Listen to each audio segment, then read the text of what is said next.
ನಮಸ್ಕಾರ ಸ್ನೇಹಿತರೆ, ಮುತ್ತು ಹೊಸ್ಮಟ್ ಯೂಟ್ಯೂಬ್ ಚಾನಲ್ಗೆ ಸ್ವಾಗತ. ಇವತ್ತಿನ ವಿಡಿಯೋದಲ್ಲಿ ಮಂತ್ರ MFS L1 ಡಿವೈಸನ್ನು ವಿಂಡೋಸ್ 10ಗೆ ಹೇಗೆ ಇನ್ಸ್ಟಾಲ್ ಮಾಡೋದು ಅಂತ ಈ ವಿಡಿಯೋದಲ್ಲಿ ನೋಡೋಣ. ಬಹಳಷ್ಟು ಜನರಿಗೆ ಡ್ರೈವರ್ಸ್ ಇನ್ಸ್ಟಾಲ್ ಮಾಡುವಾಗ ಅಥವಾ RD ಸರ್ವಿಸ್ ಸೆಟಪ್ ಮಾಡುವಾಗ ತೊಂದರೆ ಆಗ್ತಿರುತ್ತೆ. ಆದರೆ ಈ ವಿಡಿಯೋ ನೋಡಿದ ಮೇಲೆ ಕೇವಲ 2 ನಿಮಿಷದಲ್ಲಿ ಯಾವುದೇ ತಪ್ಪಿಲ್ಲದೆ ಇನ್ಸ್ಟಾಲ್ ಮಾಡಬಹುದು. ಅದಕ್ಕಿಂತ ಮುಂಚೆ ಯಾರೆಲ್ಲ ಫಸ್ಟ್ ಟೈಮ್ ನಾನು ವಿಡಿಯೋ ನೋಡ್ತಾ ಇದ್ರೆ ಪ್ಲೀಸ್ ಲೈಕ್ ಮಾಡಿ, ಶೇರ್ ಮಾಡಿ, ಸಬ್ಸ್ಕ್ರೈಬ್ ಮಾಡಿ ಅಂತ ಕೇಳ್ತಾ ಬನ್ನಿ ವಿಡಿಯೋ ಶುರು ಮಾಡೋಣ. ಮೊದಲಿಗೆ ಕ್ರೋಮ್ ಬ್ರೌಸರ್ನ ಓಪನ್ ಮಾಡ್ಕೊಳ್ಳಿ. ನಂತರ ಸರ್ಚ್ ಬಾರಲ್ಲಿ ಮಂತ್ರ L1 ಡ್ರೈವರ್ ಅಂತ ಟೈಪ್ ಮಾಡಿಕೊಂಡು ಸರ್ಚ್ ಮಾಡಿ. ನಂತರ ಇಲ್ಲಿ ಫಸ್ಟ್ ಲಿಂಕ್ ಮೇಲೆ ಕ್ಲಿಕ್ ಮಾಡಿ ಮಂತ್ರ ಸಾಫ್ಟೆಕ್ ಅಂತ ಕಾಣ್ತಾ ಇದೆ ನೋಡಿ, ಅದ್ರ ಮೇಲೆ ಕ್ಲಿಕ್ ಮಾಡ್ಕೊಳ್ಳಿ. ಹಾಗೆ ಇಲ್ಲಿ ಸ್ವಲ್ಪ ಸ್ಕ್ರೋಲ್ ಡೌನ್ ಮಾಡಿಕೊಂಡು ಇಲ್ಲಿ ನಿಮ್ಮ ಡಿವೈಸ್ನ ಸೆಲೆಕ್ಟ್ ಮಾಡ್ಕೊಳ್ಳಿ. ಮಂತ್ರ MFS L1 ಅಂತ ಕಾಣ್ತಾ ಇದೆ ನೋಡಿ, ಅದ್ರ ಮೇಲೆ ಕ್ಲಿಕ್ ಮಾಡ್ಕೊಂಡು ಕೆಳಗಡೆ ಡ್ರೈವರ್ ಮೇಲೆ ಕ್ಲಿಕ್ ಮಾಡಿಕೊಂಡು ಡೌನ್ಲೋಡ್ ಮೇಲೆ ಕ್ಲಿಕ್ ಮಾಡಿ. ವಿಂಡೋಸ್ಗೆ ಸಂಬಂಧಪಟ್ಟದ್ದು. ಹಾಗೆ ಇಲ್ಲಿ ಚೌಕ್ ಬಾಕ್ಸ್ನ ಟಿಕ್ ಮಾಡಿಕೊಂಡು ಸಬ್ಮಿಟ್ ಕೊಡಿ. ಮೇಲ್ಗಡೆ ಡೌನ್ಲೋಡ್ ಆಗುತ್ತೆ. ಹಾಗೆ ಇಲ್ಲಿ ಕೆಳಗಡೆ ಸ್ವಲ್ಪ ಸ್ಕ್ರೋಲ್ ಡೌನ್ ಮಾಡಿಕೊಂಡು ಡ್ರೈವರ್ ಮಗ್ಲ RD ಸರ್ವಿಸ್ ಅಂತ ಕಾಣ್ತಾ ಇದೆ ನೋಡಿ, ಅದ್ರ ಮೇಲೆ ಕ್ಲಿಕ್ ಮಾಡ್ಕೊಳ್ಳಿ.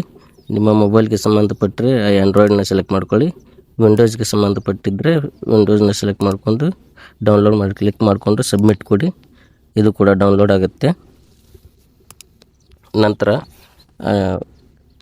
ಡೌನ್ಲೋಡ್ ಆಗಿರೋ ಫೋಲ್ಡರ್ನ ಓಪನ್ ಮಾಡಿಕೊಂಡು ಮೊದಲಿಗೆ ಡ್ರೈವರ್ನ ಇನ್ಸ್ಟಾಲ್ ಮಾಡ್ಕೊಳ್ಳಿ. ಡ್ರೈವರ್ ಮೇಲೆ ಡಬಲ್ ಕ್ಲಿಕ್ ಮಾಡಿಕೊಂಡು ನಂತರ ಇನ್ಸ್ಟಾಲ್ ಮೇಲೆ ಕ್ಲಿಕ್ ಮಾಡಿ. ಇದು ಕೂಡ ಇನ್ಸ್ಟಾಲ್ ಆಗುತ್ತೆ. ನಂತರ ಇಲ್ಲಿ RD ಸರ್ವಿಸ್ ಮೇಲೆ ಡಬಲ್ ಕ್ಲಿಕ್ ಮಾಡಿ, ಅದು ಕೂಡ ಇನ್ಸ್ಟಾಲ್ ಮಾಡಿ. ನೆಕ್ಸ್ಟ್ ಮೇಲೆ ಕ್ಲಿಕ್ ಮಾಡಿಕೊಂಡು ಇದು ಕೂಡ ಇನ್ಸ್ಟಾಲ್ ಮಾಡಿ. ಇನ್ಸ್ಟಾಲಿಂಗ್ ಪ್ರೊಸೆಸ್ ಆಗ್ತಾಯಿದೆ ನೋಡಿ. ನಂತರ ಫಿನಿಶ್ ಮೇಲೆ ಕ್ಲಿಕ್ ಮಾಡಿ. ಈಗ ನಿಮ್ಮ ಡಿವೈಸ್ನ USB ಪೋರ್ಟ್ಗೆ ಕನೆಕ್ಟ್ ಮಾಡಿ. ಈ ಮಂತ್ರ ಬಯೋಮೆಟ್ರಿಕ್ನ ಕನೆಕ್ಟ್ ಮಾಡ್ಕೊಳ್ಳಿ. ಇಲ್ಲಿ ನೋಡಿ ಸೈಡಲ್ಲಿ ಡಿವೈಸ್ ಅಟ್ಯಾಚ್ಡ್ ಅಂತ ಕಾಣ್ತಾ ಇದೆ ನೋಡಿ, ಈ ಥರ ಬರಬೇಕು. ಸರಿಯಾಗಿ ಇನ್ಸ್ಟಾಲ್ ಆಗಿದೆ ಅಂತ ಅರ್ಥ. ಇಲ್ಲಿ ಪ್ರೊಸೆಸಿಂಗ್ ಆಗ್ತಾಯಿದೆ ನೋಡಿ, ಇನ್ಸ್ಟಾಲ್ದು ಮಂತ್ರ L1 ಡಿವೈಸ್ ಪ್ರೊಸೆಸ್ ಆಗ್ತಾಯಿದೆ. ಹಾಗೆ ಇದು ಸರಿಯಾಗಿ ವರ್ಕ್ ಆಗುತ್ತಾ ಇಲ್ಲೋ ಅಂತ ಒಮ್ಮೆ ಸರಿಯಾಗಿ ಚೆಕ್ ಮಾಡಿಕೊಂಡು ನೋಡೋಣ. ಮತ್ತೆ ಕ್ರೋಮ್ ಬ್ರೌಸರ್ನ ಓಪನ್ ಮಾಡ್ಕೊಳ್ಳಿ. ಇಲ್ಲಿ ಮಂತ್ರ ಕ್ಲೈಂಟ್ ಸರ್ವಿಸ್ ಅಂತ ಸರ್ಚ್ ಬಾರಲ್ಲಿ ಟೈಪ್ ಮಾಡ್ಕೊಳ್ಳಿ.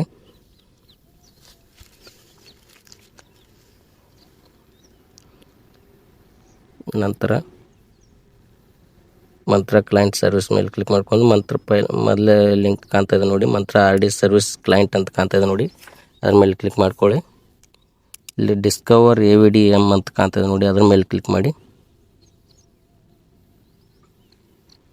ಇಲ್ಲಿ ನೋಡಿ RD ಸರ್ವಿಸ್ ಡಿಸ್ಕವರ್ ಸಕ್ಸಸ್ಫುಲ್ಲಿ ಅಂತ ಕಾಣ್ತಾ ಇದೆ ನೋಡಿ, ಈ ಥರ ಬರಬೇಕು.